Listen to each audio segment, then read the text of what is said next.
Hi, good day everyone. I am Eileen Kumighod Kaniko, a BSed English 2A student. Welcome to our lesson about teaching learning processes and curriculum development. This lesson will focus on the teaching learning processes as a salient components of the curriculum. Two topics are to be discussed. First, teaching as a process in the curriculum, and second, learning as a process in the curriculum. Because of the changing paradigms of teaching, several theories have evolved based on theories of teaching and learning that have come about. Teaching as a process in curriculum.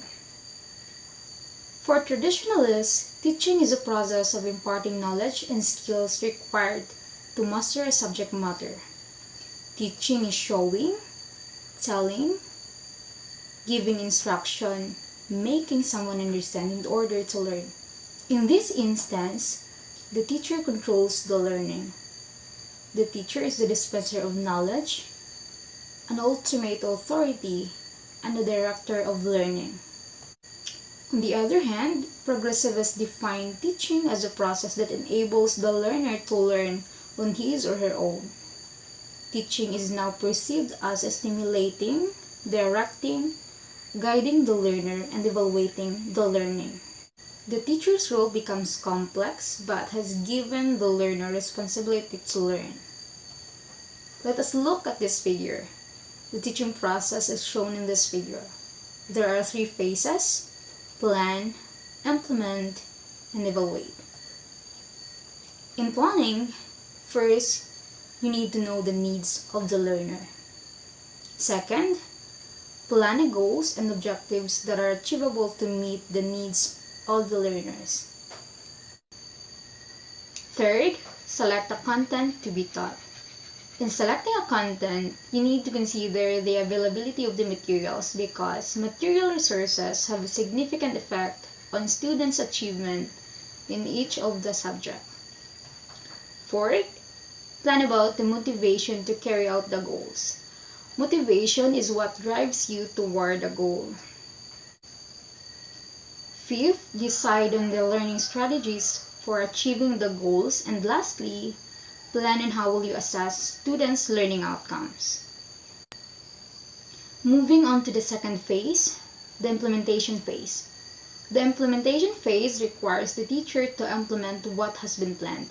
The best plans are meaningless if you don't try them. And last phase is evaluation. The evaluation phase will answer the question if the plans and implementation had been successfully achieved. The goal of the evaluation is to find out if the learner has learned what you taught. Now, in all the three phases of teaching, a continuous process of feedback and reflection is made. Feedback provides information relating to the process of teaching, whether the three phases are appropriately done and gave good results. Reflection is a process embedded in teaching where the teacher inquires into his or her actions and provides deep and critical thinking. Reflect on things that both went well and things that went wrong. On the basis of the diagram, basic assumptions can be made. These assumptions are: the teaching is goal-oriented with the change of behavior as the ultimate end. The teachers are the ones who shape actively their own actions. The teaching is rational and a reflective process, and the teachers by their actions can influence learners to change their own thinking or desired behavior. To further clarify what is teaching all about, here are some indicators which you can use to guide in the process of good teaching. Good teaching is one that is well planned and where activities are interrelated to each other. Teaching is good and well planned such that the activities and the experience of the learner are continuously related. Good teaching is one that provides learning experiences or situations that will ensure understanding, application, and critical thinking. Good teaching is one where learner is stimulated to think and reason. Good teaching utilizes prior learning and its application to new situations. Good teaching is governed by democratic principles. In democratic teaching, social relationship is placed on a plane of natural respect, cooperation, tolerance, and fair play. Teaching to be effective must be governed by love and understanding. In other words, the learners are free from emotional tension. Good teaching embeds a sound evaluation process. Evaluation is part and parcel of teaching.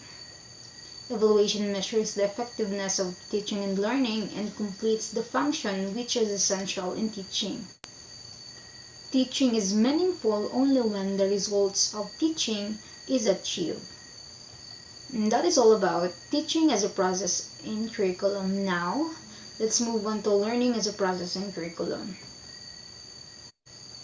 To teach is to make someone to learn. This means that the output of teaching is learning. Learning is defined as a change in an individual's behavior caused by experiences or self-activity. Learning is either intentional or not. There are two principal types of learning theories. First, behavioral learning theories, and the other one is cognitive learning theories.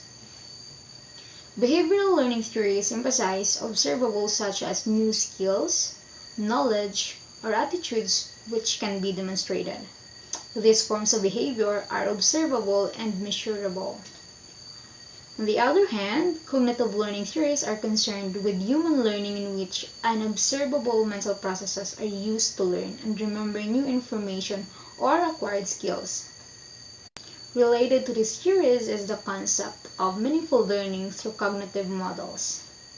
Discover learning of Jerome Bruner, reception learning of David Ausubel, and evasive learning of Robert Gagne. Discovery learning of Jerome Bruner states that individuals learn from his or her own. Learners are inherently curious, thus, they self-motivated until they find answers to the problems. Learners, when actively involved in their own learning, will continuously construct their own knowledge. In contrast to Bruner's discovery learning as the reception learning of David Ausubel. To him, though learners are inherently curious, they may not be able to know what is important or relevant, and they need external motivation in order to learn. So that would be all for this lesson. Thank you.